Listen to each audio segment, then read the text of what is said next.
Watch this.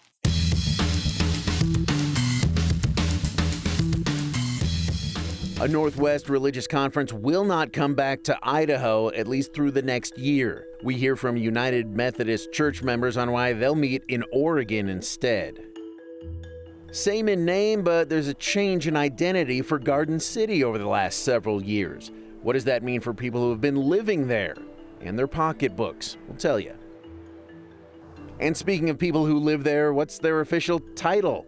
You have American, Idahoan, but what's the official title for Garden City residents? We investigate, kind of.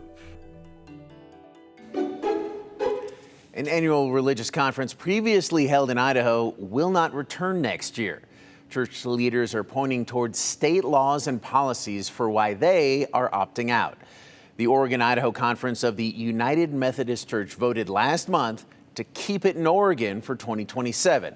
It was a close vote, 99 in favor of keeping next year's session there in Oregon, 90 against it moving out of Idaho. Several members who voted to keep it in Oregon for next year cited Idaho's bathroom law and concerns over immigration enforcement. But when we come to a conference, we go out beyond the building that we are in, and our kindred are not safe in other places. Not only are our queer kindred not safe, but our kindred of varying colors of skin are not necessarily safe. Now, members who spoke in favor of keeping it in Idaho talked about the state's present LGBTQ plus population and the work that local churches have done to make sure everyone feels included. We caught up with local Methodist pastor Buddy Gehring on the conference's decision. My concern is that when we choose to not be as present physically in a space, people will feel abandoned. That being said, our congregations will continue to collaborate throughout Idaho. Gehring is hopeful that the conference will return to Idaho again sometime. There is perhaps no city in the Treasure Valley that's seen more of a change in identity than Garden City. From a working class, really almost forgotten city with a lot of mobile home parks when I was growing up, to a major magnet for restaurants, entertainment, and just people wanting to live, let's face it, a bougie lifestyle.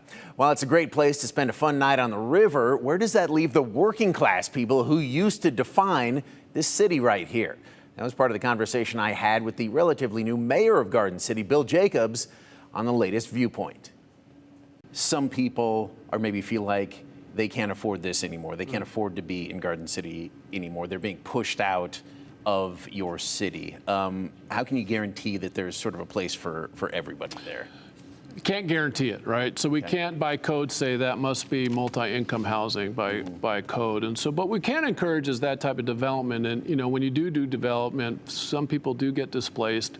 And so my goal as mayor is to have a variety of housing that is good for all income levels. Okay. And I think the city has done a really good job. So where our code is very flexible. Neighborhood Works has come into the city and has multiple developments in Garden City that, you know, that allow people to get into home ownership first time in an affordable manner. And I think if you were to talk to Neighborhood Works, they'd probably say Garden City is at the forefront of any city in Idaho with their code and allowing for that.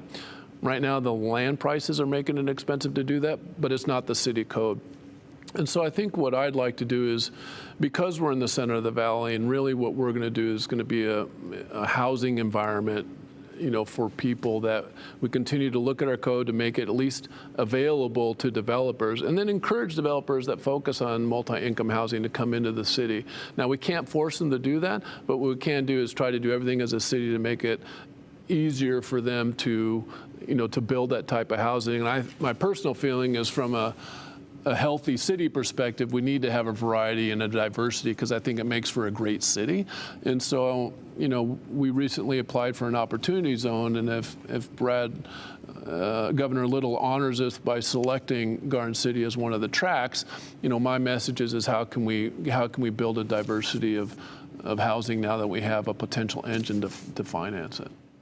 For our full conversation where we talk about him growing up all around the globe, managing the floodplain there, and of course the traffic, watch this weekend's Viewpoint. That's at 9 a.m. Sunday right here on KTVB. Are you still waiting for your state tax return? Well, we have some good news. It should be hitting your direct deposit in the next few days. Last week, we reported that delay was caused by a record number of tax refunds this year in Idaho. So many, in fact, that the account used to pay them ran low. The Idaho Tax Commission had to request more funds. They got it.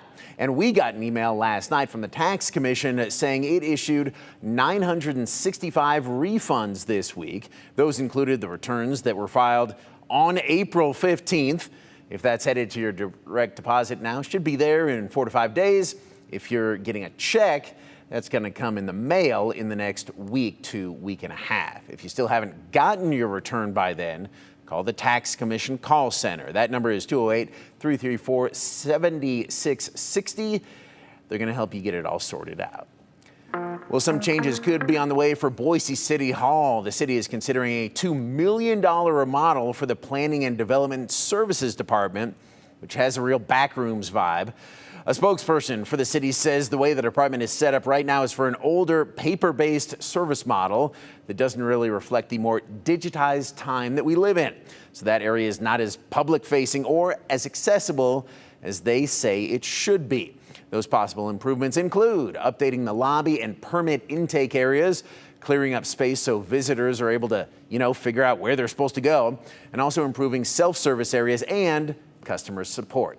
As for where the money is coming from, city says the proposed renovations will come from restricted development fee revenue, not the general fund. We asked, and you answered. What are people in Garden City supposed to call themselves? Some of your answers are not FCC friendly, but we have your good and bad ideas coming up. Plus, despite some of those bad answers, we still want your comments, thoughts, and questions. Text us at 208-321-5614, and we'll share them later in the show.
I like to stay in the 208, but it's worth a trip to our neighbors in the 541 and some viewers there in Oregon as well for this story. Oregon is staring down an estimated $421 million shortfall in its Medicaid program. The Oregon Health Plan, which provides health insurance to more than 1 million Oregonians. State leaders are now considering dozens of options to try to close that gap after major federal funding cuts. But mental health and addiction providers warn that some of the proposed solutions could have some serious consequences. The people on the front line say the impact could be felt far beyond the healthcare system. Hamburger and a hot dog, cheese on the burger. The basics They feed us, we get to eat. come first. And it's always nice to get a warm meal, so. On this corner of Southeast 122nd and Burnside. Go. Take those. Those who made it out of street life I came from the streets myself about 11 years ago. wait to help others do the same. Being able to empathize with people and try to help people overcome. Joshua Hernandez is with 4D Recovery, an addiction treatment and mental health provider. And try to link people and bridge people to like services with detox and treatment services. Those services are now under threat. Federal cuts are expected to leave Oregon with a $421 million Medicaid funding gap, impacting the Oregon Health Plan, which provides health care to 1.4 million low-income Oregonians. When someone does have OHP, that it allows them to be able to enter some of these detoxes, and that's huge. It's also huge for providers like 4D Recovery that rely heavily on Medicaid reimbursements. These cuts will potentially take away some jobs. Bo Brinson works at 4D. Reimbursements are, how 4D is able to do some of the, outreach.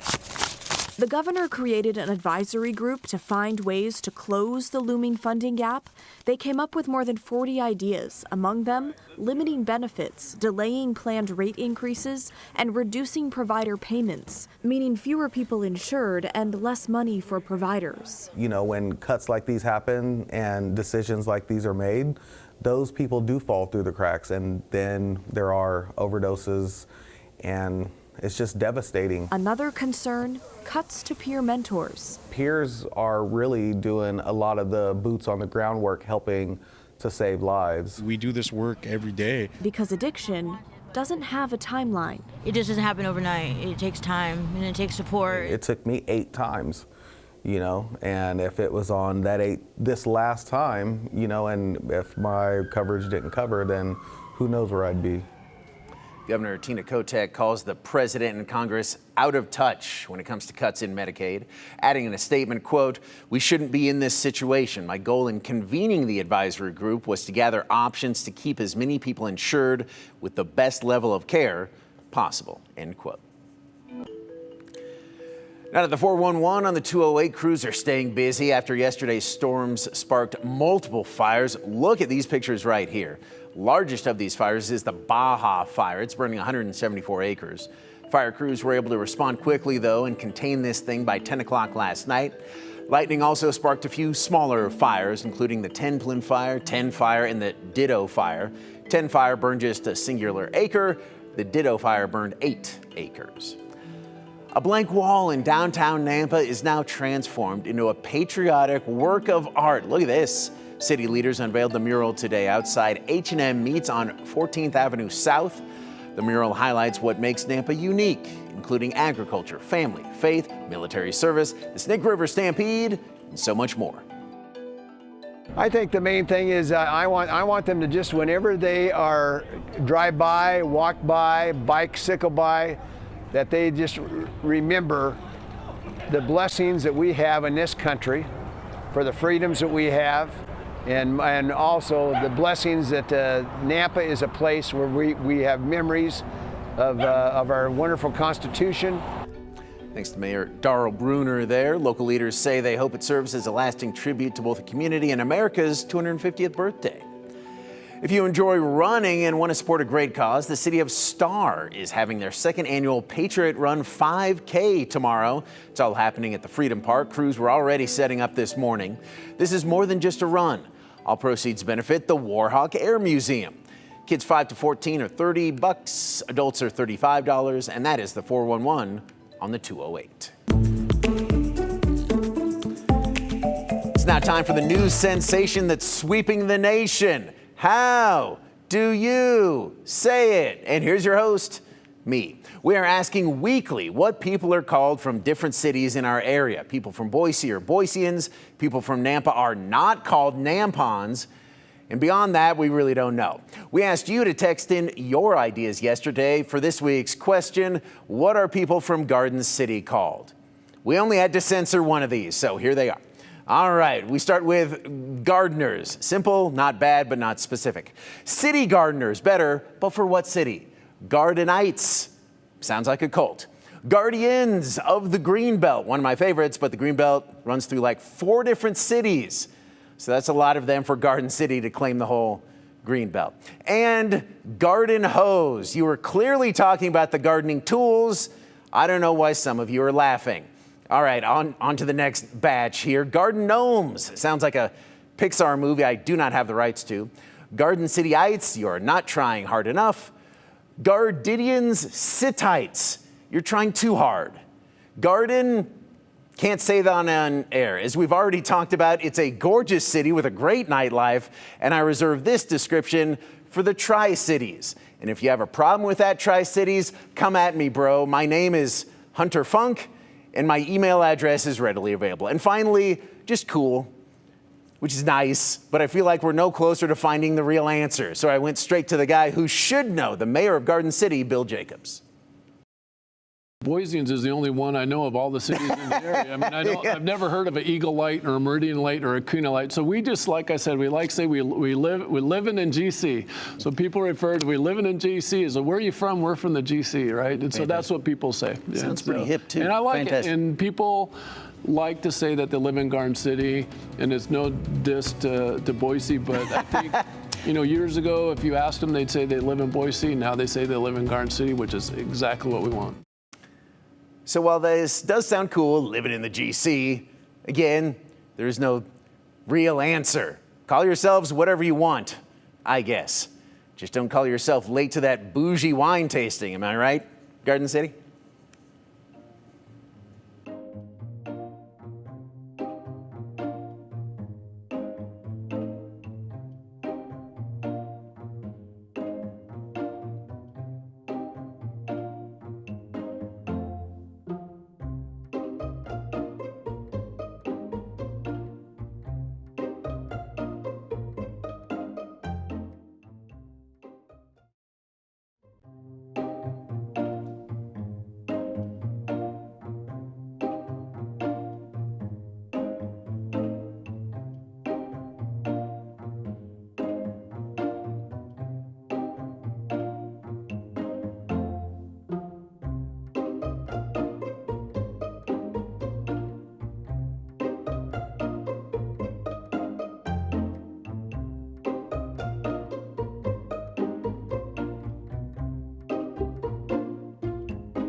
Okay, so many cool rainbow pictures after yesterday's storms. Today we are seeing a very similar setup as high pressure continues to spin clockwise to the east of our region. So right here, southwest Idaho, we are seeing a lot of that monsoon moisture as high pressure redirects it from the south, moving in the north direction, plus our hot temperatures giving us some instability in the atmosphere, leading to the thunderstorms that we are seeing very scattered across southern Idaho right now. If you're in the lower Treasure Valley, you're probably thinking, what thunderstorms? There's not much going on there right now, but off to the east in the central mountains, there's a lot of storms firing off, even severe thunderstorms firing off in Waihee County currently. Right now, there is a flash flood warning in place. A warning means that the threat is imminent for heavy downpour in the Wapiti Burn Scar area. So this is right next to Stanley that we can see here a little further east of areas like Crouch. Again, the storming is scattered. However, this one area is likely experiencing a little bit of flooding right now. That's going to be in effect until 8:15 p.m.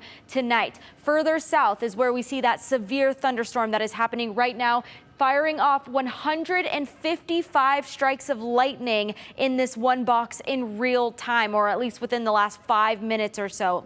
Few minutes, we're seeing more than 100 strikes of lightning in this one area. A little bit of a hail halo as well. We're seeing hail dropped, radar indicated that is. Everything's continuing in the northeast direction. So if you're in Mountain Home, which is right about here, or even Hammett, Glens Ferry, I would say stay indoors for the time being because this storm is going to continue moving north. It could get close to any of these areas, and lightning can strike within several miles of a storm. It doesn't have to be exactly where the storm is ongoing. So if you're in the path of a thunderstorm, stay indoors. Same goes if you hear lightning. That means if you hear thunder, that means lightning is close enough to strike your area. Now we have a couple fire weather warnings in place in the central mountains. That's until 9 p.m. tonight because of that frequent lightning, but also the receptive fuels. So our land is very flammable and will burn very quickly and easily. We're also seeing thunderstorms be wet and dry. We don't like the dry storms, especially. That poses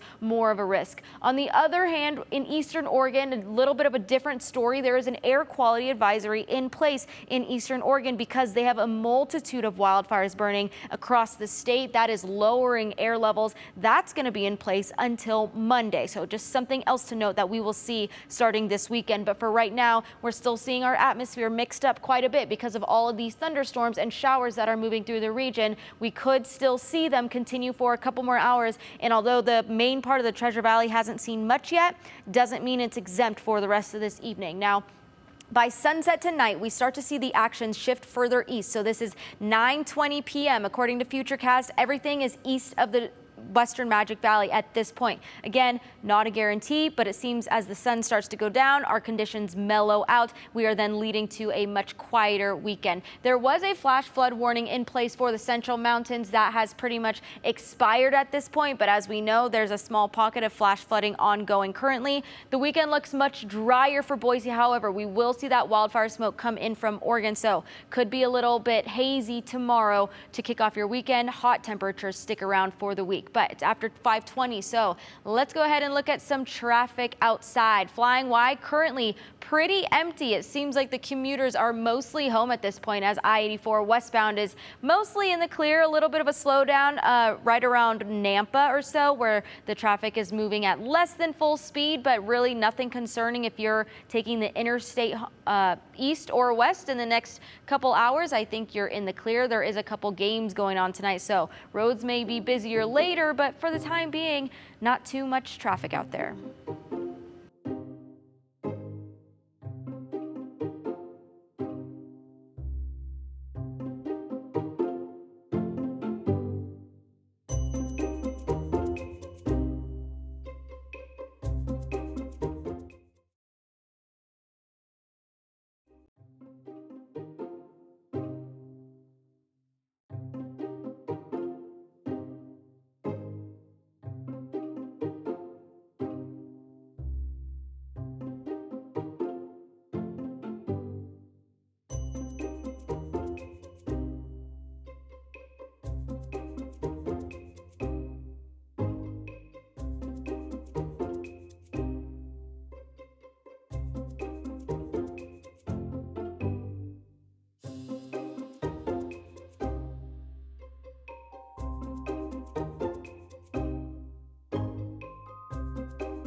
We have a quick update on the 208 Way, our monthly giving campaign. So far, you've raised $6,435 for Honor Flight Boise. That includes the $2,500 match from the Idaho Community Foundation. Honor Flight Boise, raising money to send Idaho veterans to our nation's capital for a tour through the monuments dedicated in their honor. The trip is this October. If you want to help out, scan that QR code. You're going to get a link to where you can donate.